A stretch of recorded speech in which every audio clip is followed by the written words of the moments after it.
ছাত্র শিবির করাকালীন সময়ে বিয়ে করার বিষয়টা, সে বিবাহ করতে পারবেন অথবা বিবাহ করলেও সংগঠনের অনুমতি নিয়ে করতে হবে। আমি জানি না আপনাদের মূল নিয়মটা আসলে কি, তো সেই জায়গা থেকে এটা কি তার ব্যক্তিগত স্বাধীনতার জায়গায় হস্তক্ষেপ কিনা? সংগঠনের একটা নিয়ম থাকে, প্রতিটা জায়গায় নিয়ম আছে। একজন আর্মি অফিসারকে যদি কেউ বলা হয় যে তুমি এই এই ডেকোরামগুলো মেনটেন করতে হবে, সে যদি বলে এটা আমার ব্যক্তি স্বাধীনতার উপর হস্তক্ষেপ, এটা সংবিধানের লঙ্ঘন, তাহলে তো এটা মানে তার জন্য এটা ইনভ্যালিড একটা কোশ্চেন। তো কেউ যখন অর্গানাইজেশনের স্ট্রাকচারের মধ্যে আসে তখন অর্গানাইজেশনের কিছু শৃঙ্খলা তাকে মেনটেন করতে হয়।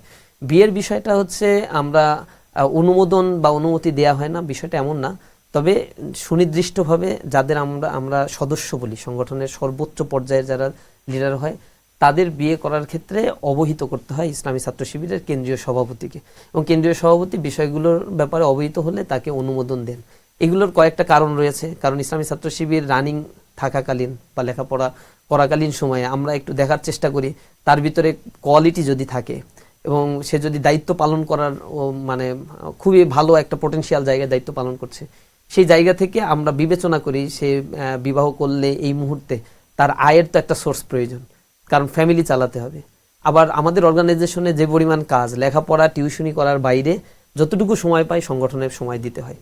তো এইরকম অনেক বিষয়গুলো কনসিডার করে আমরা তাকে বলি হয়তো আপনি 6 মাস পরে করেন বা 1 বছর পরে করেন, অথবা যদি এখনই আমাদের সাথে মনে হয় যে না তার এখন করলে তিনি ব্যালেন্স করতে পারবেন, তার পারিবারিক সক্ষমতা বা সামগ্রিক বিষয় ম্যাচিং করে আমরা অনুমোদন দিয়ে থাকি।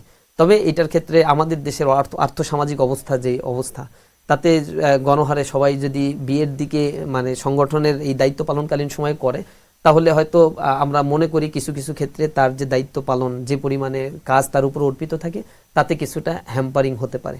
এই বিষয়গুলো ব্যালেন্স করার জন্য মূলত একটা নিয়ম করা। তবে এটা এমন নয় যে কেউ অনুমতি চাইলে আমরা একেবারে আটকে দিচ্ছি, এটা জাস্ট আমাদের অবহিতকরণের মধ্যে থাকে। আমরা হয়তো দায়িত্ব দেওয়ার ক্ষেত্রেও সেভাবে কনসিডার করে দায়িত্ব দিতে পারি। এটা অন্য অন্যদের দলের ক্ষেত্রেও দেখবেন, ছাত্র দলের তো বিয়ে করা যায় না, এটা এখন নিষেধই, বিয়ে করা থাকলে সে আর অর্গানাইজেশনই করতে পারছে না। এবং আরো অনেক দলের ক্ষেত্রে এটা দেখছি, ছাত্র শিবিরে এটা আবার নাই।